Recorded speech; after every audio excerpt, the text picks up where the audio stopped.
ಕಾಂಪಿಟೇಷನಲ್ಲಿ participate ಮಾಡ್ತಾ ಹಾಗೆ national ಗೇಮ್ಸಲ್ಲಿ 36 national ಗೇಮ್ಸಲ್ಲಿ ನಂದು ಬ್ರಾಂಜ್ ಮೆಡಲ್ ಆಗಿದೆ. ಹಾಗೆ ಈ ವರ್ಷ 2025ರಲ್ಲಿ ಏಷ್ಯನ್ ಚಾಂಪಿಯನ್ಶಿಪ್ಪಲ್ಲಿ ಭಾಗವಹಿಸಿ ಭಾರತ ತಂಡದಿಂದ ಬಂಗಾರದ ಪದಕವನ್ನು ಪಡೆದಿದ್ದೀನಿ. ತುಂಬ ಖುಷಿ ಆಗುತ್ತೆ. ಈ ಸತಿ ನಾನು ಗೆಲ್ಲಕ್ಕೆ ಟ್ರೈ ಮಾಡ್ತೀನಿ, ಗೊತ್ತಿಲ್ಲ, ಪ್ರತಿ ಸತಿನೂ ಕಷ್ಟ ಇರ್ತಿತ್ತು. ಆಮೇಲೆ ನಾನು ನ್ಯಾಷನಲ್ ಲೆವೆಲ್ನ 3 ಸತಿ ಆಡಿದ್ದೀನಿ. ಅದರಲ್ಲಿ ನನಗೆ ಒಂದು ಸತಿ ಸಿಲ್ವರ್ ಮೆಡಲು, ಇನ್ನೊಂದು ಸತಿ ಬ್ರಾನ್ಸ್ ಮೆಡಲ್ ಬಂದಿತ್ತು. ಹಾಗೆ ನಾನು 2 ಸತಿ ಖೇಲೋ ಇಂಡಿಯಾ ಕೂಡ ಪಾರ್ಟಿಸಿಪೇಟ್ ಮಾಡಿದ್ದೀನಿ.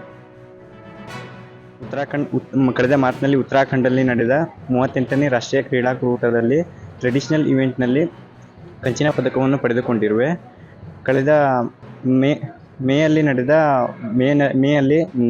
ನವದೆಹಲಿಯಲ್ಲಿ ನಡೆದ ಸೆಕೆಂಡ್ ಏಷ್ಯನ್ ಯೋಗಾಸನ ಸ್ಪೋರ್ಟ್ ಚಾಂಪಿಯನ್ಶಿಪ್ನಲ್ಲಿ ಭಾರತವನ್ನು ಪ್ರತಿನಿಧಿಸಿ 2 ಚಿನ್ನದ ಪದಕವನ್ನು ಗಳಿಸಿಕೊಂಡಿದ್ದೇನೆ.